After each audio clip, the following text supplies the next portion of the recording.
Okay, let's start.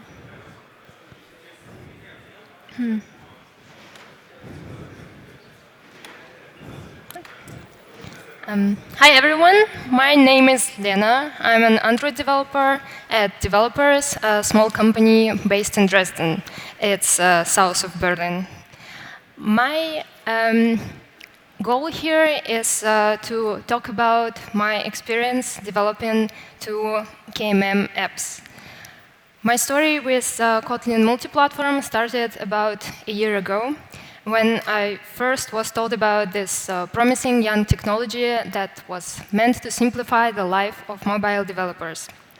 As a young and aspiring developer, I was really excited to try this opportunity, and we decided to give Kotlin Multiplatform a go. During this year, I've been working on two different multi-platform apps, and now I want to share my experience with you. But before I start, I would like to know where we stand in terms of awareness with Kotlin Multiplatform.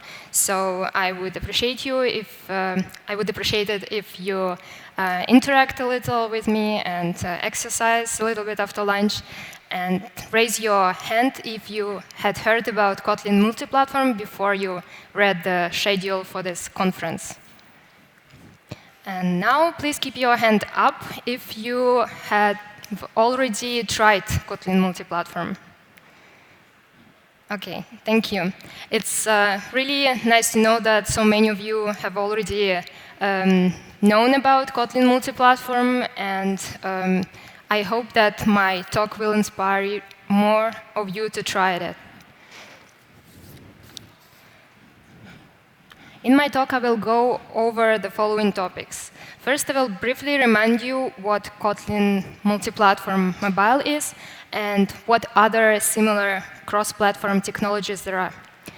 Then I will mention why we decided to go for Kotlin Multiplatform and not something else. Then we'll discuss what skills are necessary to get started with KMM and what to be prepared for. Then I will tell you about our first experience building an app with Kotlin Multiplatform. On the one hand, it wasn't easy, but on the other hand, it helped us to meet short deadlines. Then I will talk about our second app built with KMM, which was even a bigger challenge because we decided to share not only networking and local storage, but also the view model layer. And at the end, I will mention what, in my opinion, a KMM team should be like. And finally, I will share some thoughts on the future of Kotlin Multiplatform Mobile. Before I start, I want to pay tribute to a couple of community projects that were basically my guiding lights in this KMM journey. You can see the links on the screen, and most of what I have learned about developing apps with Kotlin Multiplatform Mobile is thanks to the maintainers of these projects who made them public. So let's proceed to the first key point. Kotlin Multiplatform Mobile, what is it? In simple words, it's part of Kotlin Multiplatform, which enables you to share code between different platforms. In my case, it is Android and iOS. Say you don't want to write network requests twice, once for your Android app and once for your iOS app.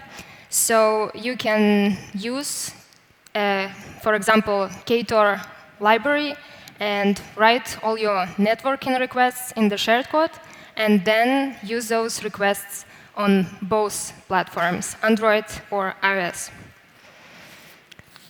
How does it work?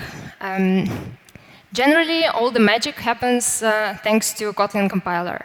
For Android, it converts shared code into Java bytecode, which then can be executed in the Java virtual machine. And for iOS, it converts the code to source code and then packs it into a framework, which we can then import and use for the iOS app. There aren't hundreds of multi-platform libraries yet, but the framework is growing really fast. And even if you don't find a suitable library for your feature, then you can always implement things on the platform side. The same goes for UI and platform-specific features like location tracking, which I will mention later. There are also other famous cross-platform technologies like Xamarin, React Native, or Flutter.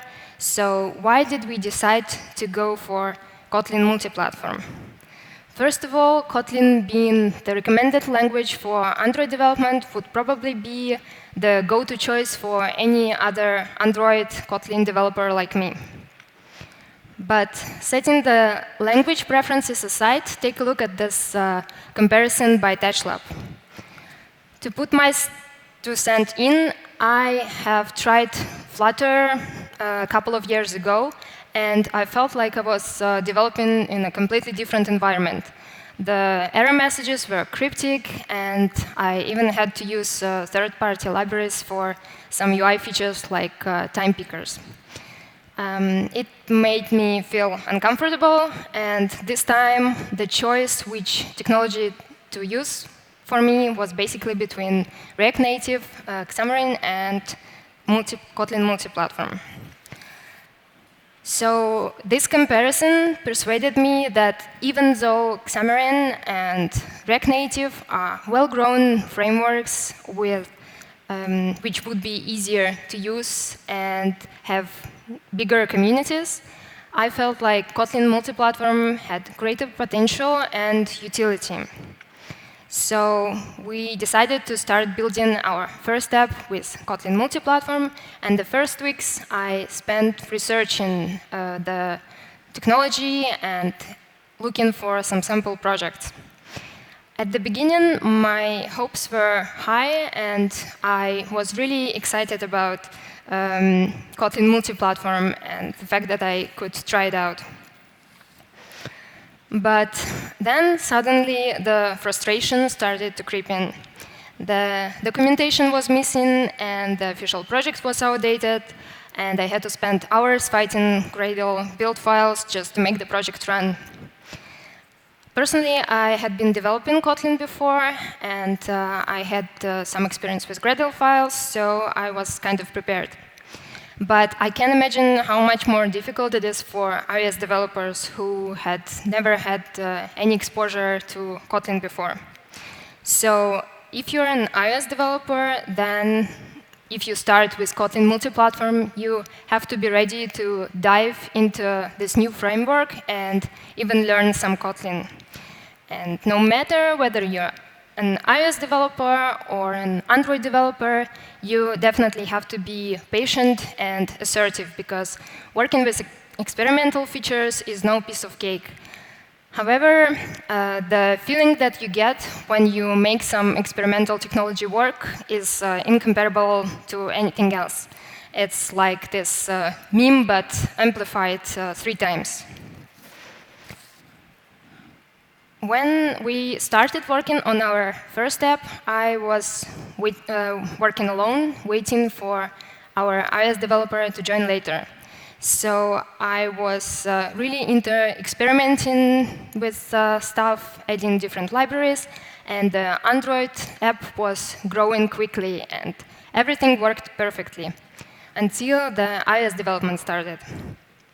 That's when we noticed that some features aren't just as easy to implement on the other side. And at some point, we even had to roll back. So my advice for you, if you start with Kotlin Multiplatform, start developing simultaneously on both platforms and develop in parallel. It will help you to notice when things get difficult for one of the platforms and avoid future problems. When I felt really frustrated and about to give up, I came across CompKit. This community project laid a foundation for our first step, and instead of going all in, we decided to take baby steps and to share only network and local storage. We used the Ktor multi-platform library to write requests, network requests, and SQL-Delete to store data locally. All the functionality was implemented in the share-code, and then we could conveniently use this code on both platforms. Sometimes we needed to implement some platform-specific features, like an OK HTTP client for Android or setting cookies to the web views. And to do so, we declared expected functions in the shared code and wrote platform-specific implementations. As for the UI, we were comfortably using Android architecture components and data binding in our Android app and Swift UI in the iOS app. At first, it was a rather simple app, but then suddenly it had to become a location tracker. At that point, I was really scared and unsure whether we would be able to pull this off and make both platforms work smoothly. But it turned out that our decision to share only network and location storage was a really good one for this app, because all the other stuff like location tracking, geofencing, activity recognition, encryption, all of this could be easily implemented separately on both platforms using platform-specific APIs. At the same time, we could still benefit from writing network requests and database operations only once. What's more, it helped us when we had to face short deadlines right before one of our iOS developers had to go on vacation. So KMM helped to save us some time, and we managed to meet those deadlines and deserved a guilt-free vacation. Rather satisfied with our first experience, we didn't want to stop there, and we were really curious about going further and trying to merge the platforms even more. I was studying over other sample projects and came across Multiplatform Playground. It seemed like a really good example of sharing everything but the UI. The way it is achieved basically relies on coroutine view model, expect abstract class. For Android, it's implemented as an actual view model, which uses view model scope. And for iOS, it utilizes a created coroutine scope, which is used for reactive UI changes. The communication with the UI happens through mutable state flows. For Android, we built the UI with Jetpack Compose and collected those flows accordingly. And for the UI, for iOS, we reused the Multiplatform Playground convenient observer functions to react to changes in the previously defined coroutine scopes.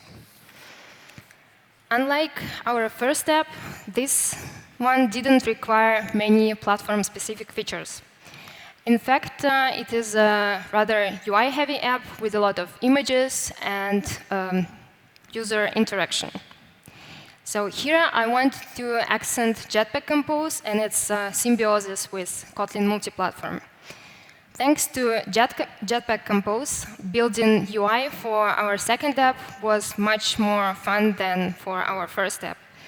And moreover, it provided us with more similarity between the iOS UI code and Android code. So that even I, who had little experience with iOS code before, could easily understand what's happening in the iOS UI, and the iOS developer could read Kotlin Android code. This led me to the conclusion that KMM with Kotlin flows, Jetpack Compose, and Swift UI is the go-to combination for Kotlin multi-platform development. However, this assumption still has to be verified for the apps that require many platform-specific features. Generally, I find both of our apps a success. Certainly, it was a big challenge at the beginning. And personally, for me, it wasn't easy learning the new framework. and struggling through the missing documentation or navigating through new technologies like Kotlin Flows or Jetpack Compose or Xcode. But it shouldn't come as a surprise that learning is necessary for every mobile developer. And luckily, most of the difficulties can be easily overcome with the help of the amazing Kotlin community. So I really encourage all of you to join the Kotlin Slack. But what I think is even more important for the success of a Kotlin multi-platform project is team and communication between the team members. As you may have realized, Kotlin multi-platform provides for great similarity between the apps, and shared code affects both of the platforms. So that's why I think team members have to communicate constantly with each other so that they can instantly spot problems or potential threats when they arise for either of the platforms. In my opinion, a perfect Kotlin multi-platform team consists of multi-platform developers, meaning that Android developers should be able to understand iOS UI code, and iOS developers should be willing to dig into the Kotlin shared code and be involved into shared code creation. Because sometimes it can be easier when iOS developers can fix the shared code, which affects only the iOS platform. So now I would like to take another small survey and ask you whether there are iOS developers among of you. So who develops iOS? OK. Can you still keep your hand up if you develop for both Android and iOS? There are very few of you.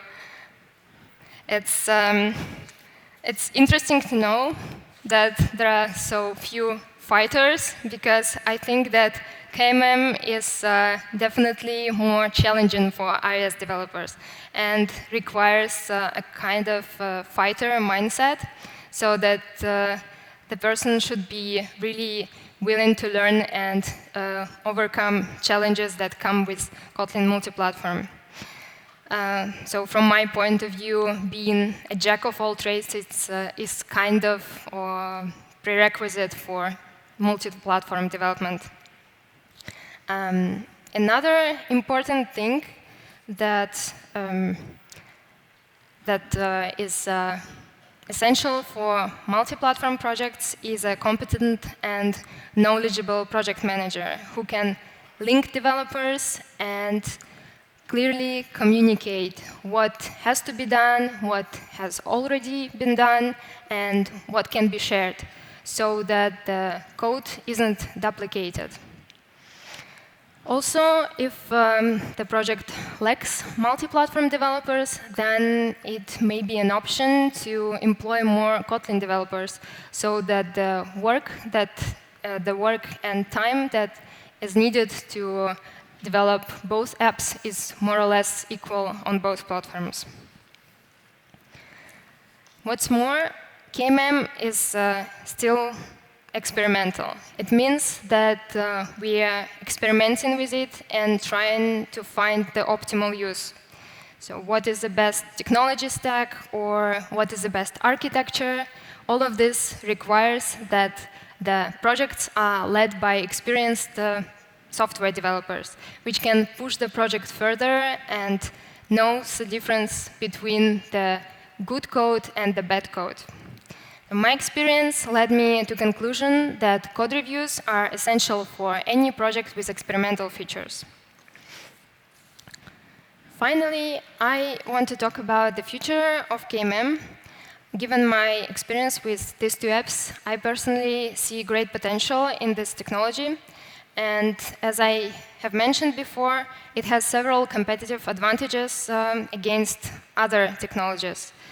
But compared to the others, it also has the potential market of all Android native developers. And as for the native development in general, the advantages of building a multi-platform app are rather clear. You don't have to build twice, and you can reduce the time and costs spent on the project. Therefore, as KMM grows and matures, I can imagine it become more widespread and popular. What's more, Kotlin Multiplatform Mobile is a part of a broader Kotlin multiplatform framework. So it shares not only where you can share not only between Android and iOS, but also web, desktop, and backend. I have experimented with Ktor backend myself, and I found it really convenient that all the code that I needed was in the same project. Also, being a Kotlin developer, I like that all the code was in Kotlin. So for small teams that don't have project managers, where developers have to communicate directly with each other to find out what went wrong, it may be easier if they speak the same language. That's why I can imagine that in the future, KMM and KMP will become the foundation for multi-platform teams that would build full-stack Kotlin projects. To sum up all I've said, I want to outline several key points that I want you to take away with you. First, build once. With KMM, you don't have to build twice. You can reduce time and costs spent on a project. However, experimental features require a lot of learning effort. Second, sharing is caring. If you're an iOS developer, be ready to dive into a new language and learn some Kotlin. And no matter whether you're an iOS developer or an Android developer, you have to be patient and assertive, because working with experimental features is no piece of cake. Communication is key. Code reviews, brainstorming, and teamwork are really essential for the success of a Kotlin multi-platform project. Baby steps. If you are interested and want to try Kotlin multi-platform, then try going baby steps. And first, start sharing network requests and local storage, and then add other features and libraries. Parallel development. Start on all platforms simultaneously. It will help you to spot the problems and potential threats early. And finally, my go-to combination for Kotlin Multiplatform Mobile is KMM with Kotlin Flows, Jetpack Compose, and Swift UI. So that's all I wanted to say. Thank you for patiently listening to my talk. And if you have any questions or criticism or suggestions, feel free.